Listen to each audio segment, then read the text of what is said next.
हम देखते हैं कि इंडिया की जो है वो $4 ट्रिलियन तक पहुंच गई है, जो आज एक न्यूज आई है। और हमारे यहाँ जो है वो महंगाई 42% तक पहुंच गई है। नाज़रीन, पाकिस्तान इस वक्त तारीख के बदतरीन दौर से गुजर है। India economy eight $4 trillion. India GDP crosses $4 trillion. मुल्क कुदरती वसाइल से माला माल तो है, मगर हमारे कौमी खजाने में माल ही नहीं है। इस वक्त इंडिया की इकोनॉमी उस जगह पर पहुंच चुकी है कि जहां पर कुछ अरसा पहले कहा गया था कि ये हम अचीव करके दिखाएंगे और बहुत जल्दी अचीव कर लेंगे। आरजू, जिस तरीके से आपको जूते मार मार के लोगों ने मुसलमान किया था, अब इसी तरह जूते मार मार के नमाजें पढ़ाएंगे? कितना अरसा पढ़ लेंगे इस तरह नमाजें आप? जो माइलस्टोन है वो इंडिया वहां पर पहुंच चुका है, उसने हासिल कर लिया है। ईद की नमाज पढ़ते हैं, देखें नजारा, ईद की नमाज है, ऊपर 15 सिपाही खड़े होते हैं।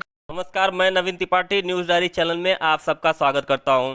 भारत के अर्थव्यवस्था में ऐतिहासिक बढ़ोतरी दर्ज की गई है और पहली बार भारत की इकोनॉमी 4 ट्रिलियन के पार पहुंच गई है और इसी के साथ ही दुनिया के चौथी सबसे बड़ी अर्थव्यवस्था वाला देश बनने के बहुत ही करीब पहुंच चुका है भारत की 5 ट्रिलियन इकोनॉमी हासिल करने के लक्ष्य की दिशा में ये एक बहुत ही बड़ी बढ़ोतरी मानी जा रही है। वित्तीय वर्ष 2023-24 के पहली तिमाही के दौरान भारत के जीडीपी में 7.8% का ग्रोथ हुई थी। हाल ही में भारतीय बैंक के गवर्नर शक्तिकांत दास ने देश की अर्थव्यवस्था पर भरोसा जताया था। शक्तिकांत दास ने कहा था, मुझे उम्मीद है कि नवंबर के अंत में दूसरी तिमाही के दौरान आने वाले जीडीपी के आंकड़े चौंकाने वाले होंगे। अगर जीडीपी के आंकड़ों की बात करें या फिर देखें तो भारत ने 18 नवंबर की रात में यह मुकाम हासिल कर लिया था और पहली बार 4 ट्रिलियन के आंकड़े के पार निकल गई। और इसी के साथ पाकिस्तान में भारत के 4 ट्रिलियन आंकड़ों को पार करने पर बहुत ही मायूसी देखी गई। हम आपको दिखाते हैं कि पाकिस्तान के टीवी चैनलों पर भारत को लेकर क्या डिबेट चल रहा है इस समय।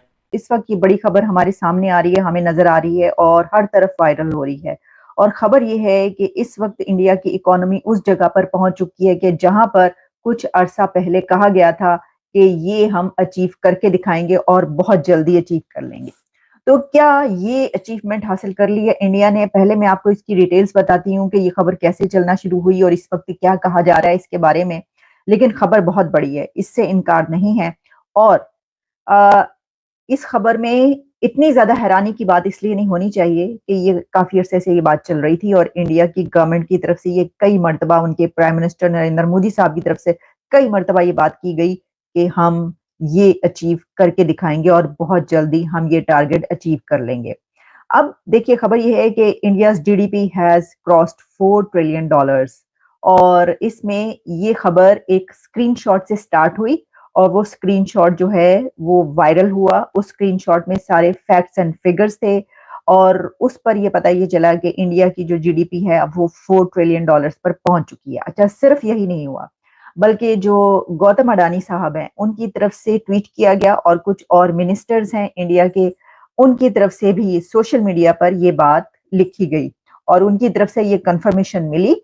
पता ये चला कि इंडिया की इकोनॉमी जो है अब वो 4 ट्रिलियन के डिजिट पर पहुंच चुकी है और ये एक बहुत बड़ा एक जो माइलस्टोन है वो इंडिया वहां पर पहुंच चुका है, उसने हासिल कर लिया है। हम देखते हैं कि इंडिया की जो है वो $4 ट्रिलियन तक पहुंच गई है, जो आज एक न्यूज आई है। और हमारे यहाँ जो है वो महंगाई 42% तक पहुंच गई है। और साथ ही हमारे यहाँ कहा जा रहा है कि इस प्रोग्राम के, जो IMF के प्रोग्राम में है, इसके बाद एक और प्रोग्राम में जाने की फुल तैयारी है। क्या करेंगे ये लोग? मुझे सख्त दुख हुआ है, आपकी फाइनेंस मिनिस्टर ने ये स्टेटमेंट दी है कि हमें मौका मिला तो एक और लोन लेंगे। और मैंने जब उनकी टैक्स रिटर्न देखी तो 2 अरब रुपए की टैक्स रिटर्न है आपकी फाइनेंस मिनिस्टर जो उनकी। लेकिन आरजू, ये आपके पाकिस्तान के अंदर रहने वाले जितने शहरी हैं, हर एक के हाथ के अंदर स्मार्टफोन है और हर एक को पता है यही अलमिया है। बेचारे कर कुछ नहीं सकते, वोट डालते किसी को है, जाते किसी को है, आगे बाहर निकलते चीखते हैं तो फिर बस। आप इस वक्त देखें आपका स्टैंडर्ड क्या है, मुझे आप जस्टिफाई खुद कर दें, आप किस तरह बचेंगे। 2 चीजें मैंने शायद आपके प्रोग्राम में पहले भी कहा था। एक तो इस वक्त स्टैंडर्ड ये है, आपकी जो इस वक्त लॉन्ड्री मशीन चली है आपकी सारी, उसकी स्टैंडर्ड ये है, मैं 9 मई के वाकये को कंडेम करता हूं। पाक फौज जिंदाबाद। ये दो फिक्रे आपने बोलने, कितने मुश्किल है ये फिक्रे दो बोलना। लेकिन अगर आपने 2 अरब रुपए की करप्शन की है, 10 अरब रुपए की करप्शन की है, तो हलाल है फिर। ये एक क्राइटेरिया। दूसरा क्राइटेरिया सुन लेगा, मैंने शायद आपको बताया था, मरवत साहब जो है हमारे मुर्शद पाक के जो वकील हैं, वो जूठा पानी उनका लेकर आया, आधी बोतल अंदर से। उन्होंने कहा मैंने खान साहब से की मर्जी से लेकर आया। तो बाहर निकल के उन्होंने वकीलों के जलसे में, ये नहीं कि बाहर जर्नल मैसेज, वकील जो कि पढ़ी लिखी आपकी बरादरी समझी जाती, उसमें उन्होंने तकरीर में फरमाया कि मेरा दिल करता है मैं आधी बोतल उसको दूं जो कमिटेड पीटीआई का वर्कर हो। पीछे से मेरे एक वकील भाई जो है एडवोकेट साहब, उन्होंने पीछे से नारा लगाया, नहीं भाईजान इसको किसी टैंकर में डाले, हम सब पीना चाहते हैं। तो सर वो तो मिक्स करके दे रहे हैं, मैंने शायद आपको एक वीडियो भेजी थी, छोटी बच्ची है उसको मिक्स करके दे रहे हैं, उसको दिया, लेकिन नहीं, पीछे से एक और जो वकील साहब जो लॉ ग्रेजुएट है, उन्होंने कहा नहीं ये पाकिस्तान के दरियाओं में डालो। तो आप इससे आप किस तरह बचेंगे? आप जब आपको हर 10 साल बाद, जब वकीलों को टीके जिहाद के लग चुके हैं, किस तरह बचेंगे आप? को बचने की शक्ल आपकी है। फिर उसके बाद अगली देख लें, हमारे आर्मी चीफ साहब हैं, उन्होंने कल वो मौलवियों को बुला के जलसा जीएचक्यू के अंदर सेमिनार कर दिया।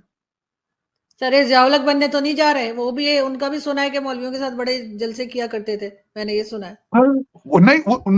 वो जलसों की बात छोड़ दें, उन्होंने तो अपने आप के दफ्तरों के अंदर जो था, एक तो उन्होंने कहा था पहना करें, वास्केट पहना करें, शलवार कमीज पहना करें, और उन्होंने कहा था हाजिरी लगाया करें नमाज के ऊपर, नमाज के ऊपर हाजिरी लगाया करें। नमाज पढ़ाते थे लोगों को जूते मार मार के। तो ये पता नहीं फिर ये क्या, जिस तरह मैंने जिस तरह बताया, आरजू जिस तरीके से आपको जूते मार मार के लोगों ने मुसलमान किया था, अब इसी तरह जूते मार मार के नमाजें पढ़ाएंगे। कितना अरसा पढ़ लेंगे इस तरह नमाजें आप? हालांकि मैं जो इंसान हूं, मैं आपको वसूख के साथ कह देता हूं, मजहब ये रिचुअल है, फिलॉसफी को समझो पहले। खुदा आपके दिलों के हालों को जानता है। आप जब नमाज पढ़ते हैं और आपके दिमाग में कुछ और होता है, मंत्र पढ़ रहे होते हैं, खुदा को क्या पता आप क्या मंत्र पढ़ रहे हैं, क्या कर रहे हैं आप? आप मुझे ये बताएं, आपकी मस्जिदों में जूते सेफ नहीं है, टूटियां सेफ नहीं है, कलाशनकोव की गोलियां चल रही, बम फट रहे हैं, क्योंकि उन्हें पता ही नहीं कि मस्जिद जगह क्या किस जगह का नाम है। ये कहने को तो आप बार बार कहते हैं अल्लाह का घर है, हम अल्लाह की बात कर रहे हैं। टारगेट किलिंग तक हो रही है, टारगेट किलिंग तक हो रही है मस्जिद के अंदर, मस्जिदों के अंदर बम फट रहे हैं आपके। कलाशनकोव, आप ईद की नमाज पढ़ते हैं, देखें नजारा, ईद की नमाज है, ऊपर 15 जो सिपाही खड़े होते हैं कलाशनकोव लेकर कि यहां को मारना जाए कि मस्जिद। इतने ईमान कमजोर हैं आप लोगों के। ये मजहब है आपका। और आप कहते क्या है कि कहते एक दिन आएगा, ये मैंने सुना आपके पाकिस्तान से, एक दिन आएगा सारी दुनिया मुसलमान बन जाएगी। और पहले खुद तो मुसलमान बन लो भाई,